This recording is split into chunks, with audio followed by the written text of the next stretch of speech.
Hello everybody, welcome back for another video.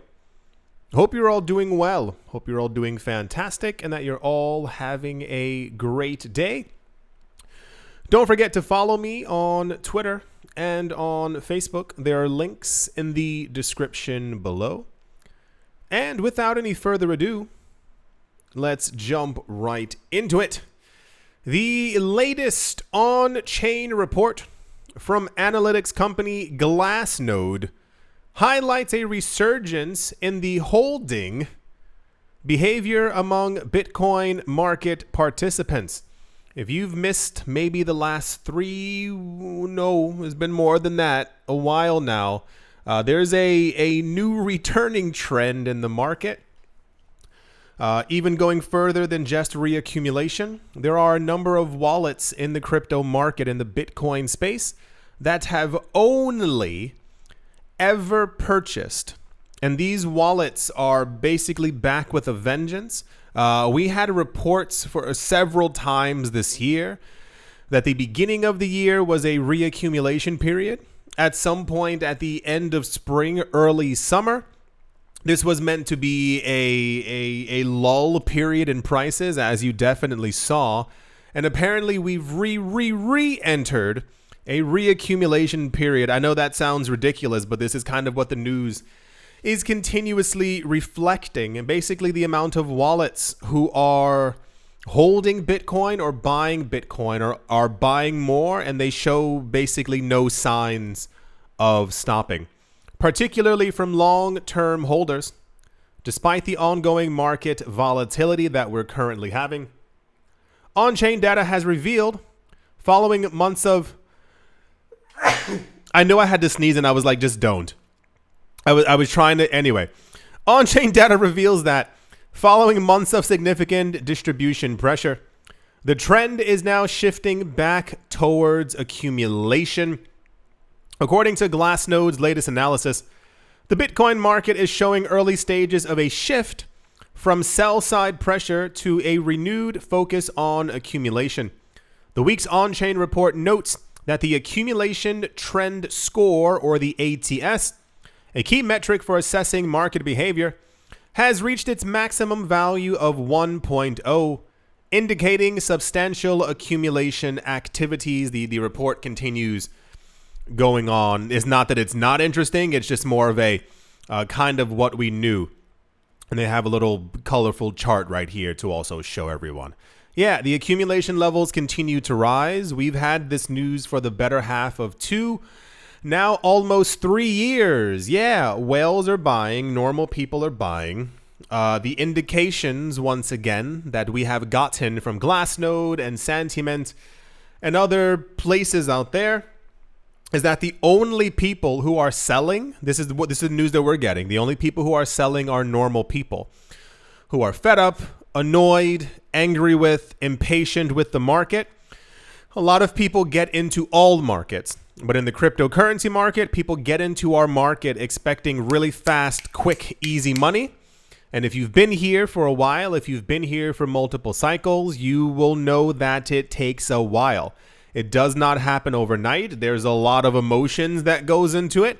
We go up, we go down, we go sideways for a long time. Then when we move up, this is typically when everyone who left the market, who got impatient, when they get back into it. But these are also like actually unprecedented levels of accumulation that we've also never seen before. We've also had that in the news. It appears that rich people know exactly what's going on, and like they're almost like not hoarding it, but it's like almost like kind of weird how much Bitcoin is being bought up, and at the same exact time, as I've said before, how they're able, the whales, to actually like make sure that prices don't move as they accumulate. But it's also been a multi-year slow accumulation by these wallet addresses. Yeah, that's the water is wet news, and the amount of people holding Bitcoin continue to accumulate news. And yeah, let's move on. Also in extremely popular news, my gosh, Basically, there were rumors going around that apparently the UAE, the United Arab Emirates, and India were using XRP to trade petrol between themselves instead of using the US dollar. A lot of people were commenting on this, believing that it was true. Someone by the name of Crypto Eri, E-R-I, apparently had to come forward and basically say, like, what's going on. She spotted that this report had been circulating for the past 3 years and was quite suspicious. Eri called out such publications while reacting to a news article published yesterday, which she claims was aimed at promoting the purchase of CTF tokens. I don't even know what that is. Whatever it is, don't buy it. Listen, don't get into it. So basically, she posted receipts, and she was showing these articles that said RippleNet users, UAE and India ditch dollar for online trading, for oil trading. When will XRP transactions explode and send price to $10? She also noted that it was from 2023. She said, someone in my comments yesterday said, what's wrong with just reading articles? It's not that common, I promise you. A lot of people, if not nearly everyone on the planet, doesn't read, and I don't know why. So the major news story was that, if you've missed it, about 2 years ago, we had news that Ripple, I believe, opened an office in the United Arab Emirates. I think they're doing a lot of work with Dubai as well. And I believe they also have an office. I believe they have an office in India, which was also lightly celebrated because India is not known for having proper crypto regulations, and therefore cryptocurrency companies have had a very difficult time getting into that market. Apparently, someone's recirculating, but saying that it's new or that it's even a thing, that the UAE and India are working together to use XRP as opposed to the US dollar. And this is a blatant mimic of what's actually happening with Bitcoin. For those of you who don't know or didn't hear me say it before, it's believed to be around 9 countries, but we've had proper confirmation that it's around 5 countries who are currently circumventing U.S. and other country sanctions by not using the U.S. dollar, or basically using Bitcoin in place of fiat currencies to actually transact for imports and exports. You can find news about that. Type in like countries using Bitcoin for imports and exports. News is about 2-3 years old. You'll definitely find it. Yeah. So the news was countries using XRP. And it's really weird. And last point, it's actually quite odd because we know the countries who are actively now actually using XRP. We know the central banks who are using XRP. Like actively now. We know the banks in Japan and in Mexico and in Southeast Asia.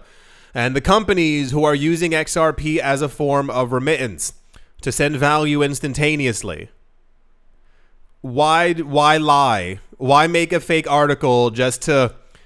Anywho, yeah, that's the people have too much time on their hands. Like, why lie? Why not promote the stuff that we actually know is going on? It's a conundrum. That's the UAE and India are currently not, according to public knowledge, using XRP news. And yeah, let's move on. Also in yay news, residents of Hawaii who for years have been prevented from accessing most cryptocurrency exchanges due to the state's long-standing restrictions will again be able to use Coinbase, the company said on Wednesday. I have a little... I feel like this needs to be said. part of the reason why I got into cryptocurrencies was this idea of opening finance to the world. I don't know if that's why everyone got into the space, but it's part of the reason why I got here. Because even before I knew about pre-funded accounts or about Swift, I noticed that things were just relatively unfair, old, laggy, and slow. I don't know if anyone else had that situation. The problem is that we live in the year 2024. I know you're probably used to hearing that number. Do any of you remember? I remember being a kid during Y2K. I remember it. And I remember it like this kind of feeling of everyone being like, when we hit the year 2000, like the world's going to change. And then I remember having conversations. I remember this, having conversations with people and being like, can you believe at some point we're going to hit the year 2015? It doesn't even sound like a real year. The year 2020, oh my gosh, can you imagine the technology that we're going to have at that point? And even now I talk to my friends, we talk about AI, we talk about digital art, we talk about NFTs and crypto and the way that we see the world shaping up, robotics, going to Mars, all these kinds of things. And I hear us having the same conversations and we go, 2030? Can you imagine when we hit the year 2030, what technology we're going to have? 2040, you know how old I'm going to be? That's going to be crazy. And it's the same kind of loop that we have on and on. Recently, I had a friend tell me that he wanted to get more into stocks and other forms of investments. He was looking around online and he came back to me and was like, I can't do this, I can't do that, I can't do this, I can't sign up for that. And I was like, what are you talking about? They're just websites. There are so many restrictions for people around the world as to what you can't and what you can't and can't do. Both can'ts. If you're from this country, you can't sign up to this. If you have this passport, you can't do this. If you have been to this country, you can't do this. Like, you think it sounds like a joke because when you hear that cryptocurrencies are 24 hours a day, 7 days a week, you assume that the entire system has like, okay, we need to get onto it. We have to do it. Remember sometime in spring, we had news that the New York Stock Exchange and the NASDAQ were actually thinking of like becoming 24-hour markets because of crypto. They were like, well, you know, and I was like, I forgot that they're not 24 hours a day, that they close. And like, I get that humans have to sleep, but crypto doesn't have to sleep. Like these markets remain open for people who happen to be up on the other side of the world while everyone else is sleeping. You assume that the world has opened up so much in the last 30 or 40 years. We keep hearing this like not dependence on other countries, but like everyone's working together. Globalization. You can do this so and so. There's so many banks who are I mean, they're bragging that they have instantaneous payments and they have so and so. And even when you look into it, these companies don't have instantaneous payments. If you have a bank that's telling you that money is being sent instantaneously to another account, you send your mother money, bam, it got there in an instant. What she's actually getting on her account are credits. Credits that show that she actually has this money and she can spend it. And the credits can even go negative, but the actual process of the transaction like being sent through still has to go through multiple parties in the background to make sure that the transaction was actually legitimate because of counterparty risk. So at some point it does finalize on her account. Like you can even see this sometimes on your bank account. If you send the transaction, if you're in a store, you'll see if you're in a store and you pay $200 for something, you'll then check your bank account and it says still not debited because it's still going through the old system. So it's so weird that things are so fractionalized still, that there's so many laws and like things like because you have pieces of paper stuck together with ink on them that has the name of a certain country on the front of it. You can't do this. You can't do that. You can't go there. You can't have this. You can't invest in this. Doesn't that seem completely odd? And then a lot of times, maybe this is because I was born in the States. We're always told, for those of you who don't know, we've been told since we were kids, that the US is always at the forefront of things, always at the front, always the market leader, always the this. And then you hear that Hawaii for several years hasn't had access to Coinbase. Hawaii is a part of America, for those of you who didn't graduate from 3rd grade. It's the same thing with New York. What kind of laws and restrictions would you have? Why were they in place in the first place? Why were they there? Why were there restrictions? I understand if you say, you as a state, we're really, cautious, and we don't want people to have access to Tron, to Solana, to Pepe Coin, yada, yada. But to Coinbase as a website? What fear was there that the other states didn't have and simply said, okay, cool, as long as you have these licenses, you can work with us? Sorry for the mini rant, but it's such a weird, we're stuck in this loop of the same people who've controlled the systems who don't want anything to change. That's what I was trying to explain before multiple times when we heard that Visa and MasterCard had partnered with MetaMask and had partnered with PayPal and all these other things. For those of you who weren't here, these companies still want you to use their old payment rails, but for crypto. They've literally said, if you want to do transactions, you can do it through us. If you want to, as opposed to trying to get people to forget the fact that you can form these transactions and do them quickly by yourself on chain. Why would I want to send any of my money to MasterCard or to Visa so that it can go through all these other payment rails to be able to be sent to MetaMask or to Coinbase or to PayPal? We have a brand new system. This is part of what I talk about, when it comes to the brainwashing of this space, of why so many of you, it's so cringy, why so many people love and adore and worship wealthy people in this space. They don't care about us.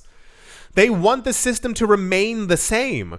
Remember years ago when people were falling over themselves to have dinners and lunches and conversations with Warren Buffett. This man doesn't care about you. He doesn't care about us. He's a billionaire because he cares about the fabric of the old system and he wants it to remain the same. There's so many people right now who are pandering for the cryptocurrency space to follow them and love them, to adore them. They don't care about crypto. They don't care about Bitcoin. They don't care about decentralization and helping other people around the world. They don't. And you're lying to yourself if you believe that.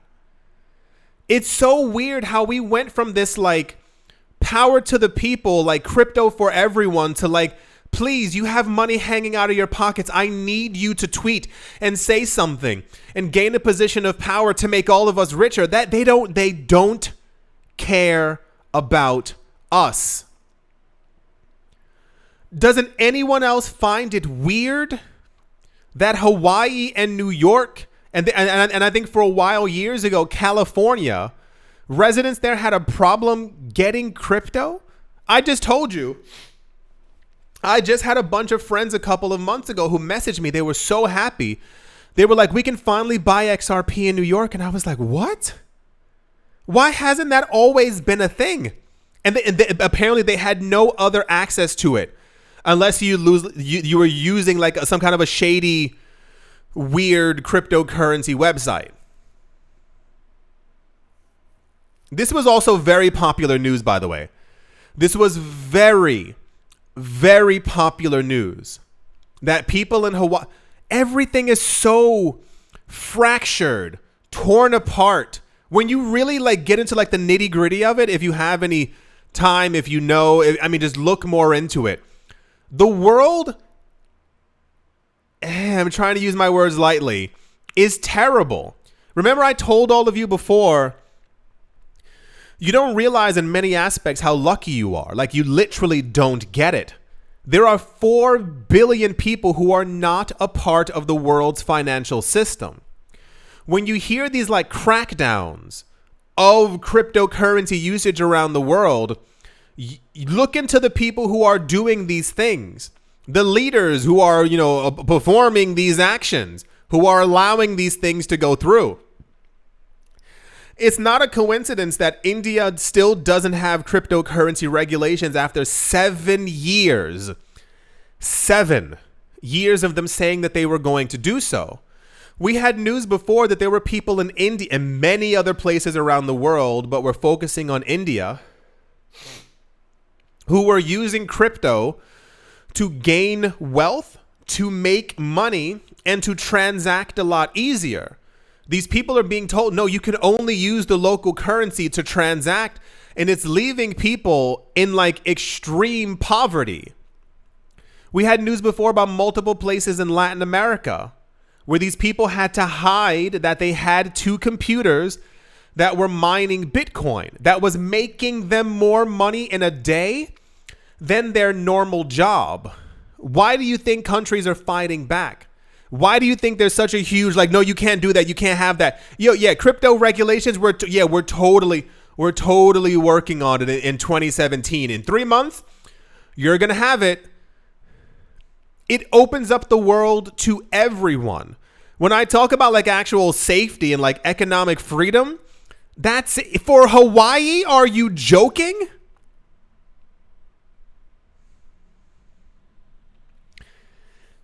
It's so odd, and it makes me so angry when I see people on Twitter. I'm telling you, when I see you doing everything you can to kiss up to these rich people.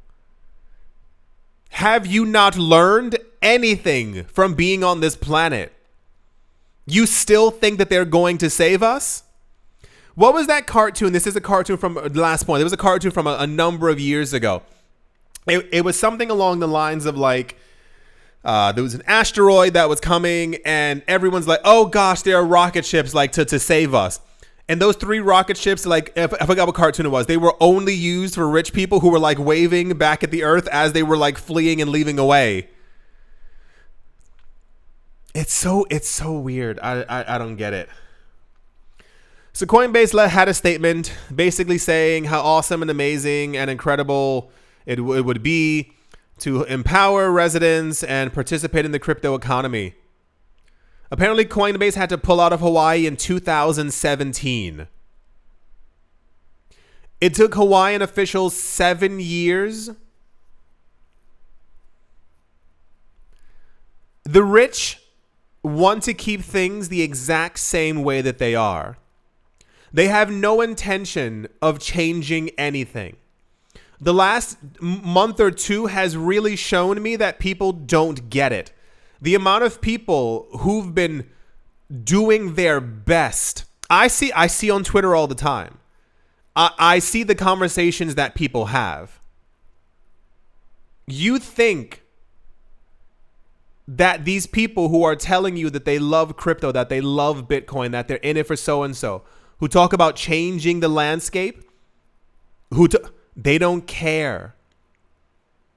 I told you this before for those of you who haven't realized it. The billionaires whose toes you're kissing, these people would have to buy an enormous amount of crypto and Bitcoin to be able to keep their wealth the way that it is. They want to keep the system the same, not to benefit you, to benefit them.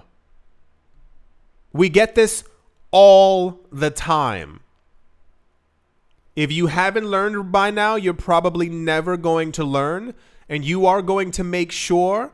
There's a last point. There's a meme of oh gosh, what's the name of that movie? Is this guy basically like running in grass, and I mean he's like, feral, like running, and the caption says middle class people running to defend the billionaire who would never give them a glass of water if they were on fire, like something along those lines. And I was like, why? Why do you defend these people? You know they're bad. You know it. Tell me in the comment section exactly why these people aren't bad. You know they're rotten, and you do everything to defend them. So, yeah, things will remain fragmented until people get it. But I think we're well beyond that point now. I told you all that probably about a year ago. The majority of people in crypto don't care about crypto. They care about instantaneous, fast, quick money. And the problem is, you selling off your coins, who do you think is buying these coins? We know who's buying them. Like that was without a question mark, because we know the answer. And then when these people become rich and you have nothing and your friends have sold off and crypto rules the world around you, oh yeah, oh my gosh, I gave him my coins to that rich person. Life is so good now. These people don't care about us. We have to look out for each other, because they will never look out for us. That's a common theme this month in these videos that people keep forgetting. But once again, people will go back to Twitter. They'll see some random 100 millionaire billionaire talking about, crypto's the future. And you will throw love and adoration at him, while he would never give you a fragment of that. I don't understand you people. Like, I literally don't get it. That's the very, very popular Coinbase Hawaii news. Blockchains work on their own, right? And you can just use crypto by it. We don't have to. Okie dokie. Let's move on. Also in the news, a recent report by crypto ranking platform CoinGecko has revealed the progress of Ethereum Burns since the start of 2024. According to the report, the Ethereum network has burned 465,657 Ether since the beginning of the year. Since the burn mechanism was implemented in June 2021, 4.36 million Ether have been burned. I told you before in another video, a lot of people are doing their best to make sure, and I don't know why, like, get a life. I can't, if you don't know how to hear words, GETALIFE. I hope that translated well to the people doing that. There are a lot of people online. It's not just Twitter. There are also articles being created that there's no demand for Ethereum ETFs. For those of you who missed a recent video, the BlackRock ETF alone is on track to have $1 billion worth of Ether just within their ETF. That's after many Bitcoin maximalists saying that Ethereum ETFs would be lucky to have even $100 to $200 million worth of inflows. And there are a lot of people online who are constantly saying that Ethereum's inflationary, Ethereum's coin supply is skyrocketing, Ethereum's coins are blah, blah, blah, blah, blah, and all these other things. And if you weren't here for that other video that I made about a month ago, no, that's also a lie. And I made sure to even show you the charts.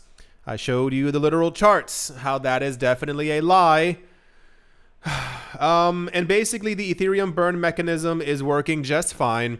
An enormous amount of Ether has been burned. Yeah, there's not really much more to say, but people are doing their best. I don't know why. It's to discourage people from getting into Ether or liking Ether or understanding that Ethereum is the most used blockchain on the planet. If you like Bitcoin, just post nice things about Bitcoin. If you like some other coin, just post nice things about that coin. Just spend your day just spreading positivity about the coin that you love. Actually, like, blatantly lying to people, like, you're a loser. Like, you have nothing. I'm going to assume that you have nothing better to do with your time than to lie to people. Imagine if someone spent their time just lying to you your entire life. Outside exists, as do parks, as do lakes. You can, like, it's still warm. You can go, like, rent a boat somewhere and, like, paddle, pick some flowers, like, go to your favorite bakery. Do you have a favorite bakery? Go get some donuts. Like, go do something nice for yourself, as opposed to making sure that you lie to people. You have not. You know how many things there are to do on this planet over the course of a year, nonetheless a 24-hour period, and you spend your time writing fake articles and lying to people on Twitter. Wow. You did it. You're at the upper echelon of loserdom. Yeah. The burn mechanism continues. It is doing just fine. It will also pick up even more, especially as the market picks back up. So yeah, a bit of a weird video. I wasn't expecting it to be weird, but people, it's been years and years of nonsense. People lying years ago about Ethereum, about XRP, about this, and this can't do that, and then making fake coins and lying to people and scamming them, and it's nothing else better to do. I think that's going to do it for this video. I hope you've all enjoyed. Thank you to everyone who has subscribed. Hope you all have a great day, morning, afternoon, evening, wherever you are, wherever you might be. I do hope it is absolutely fantastic. Thank you all once again for watching, listening, liking, commenting, and supporting. And I will most certainly be talking to you all soon. See you.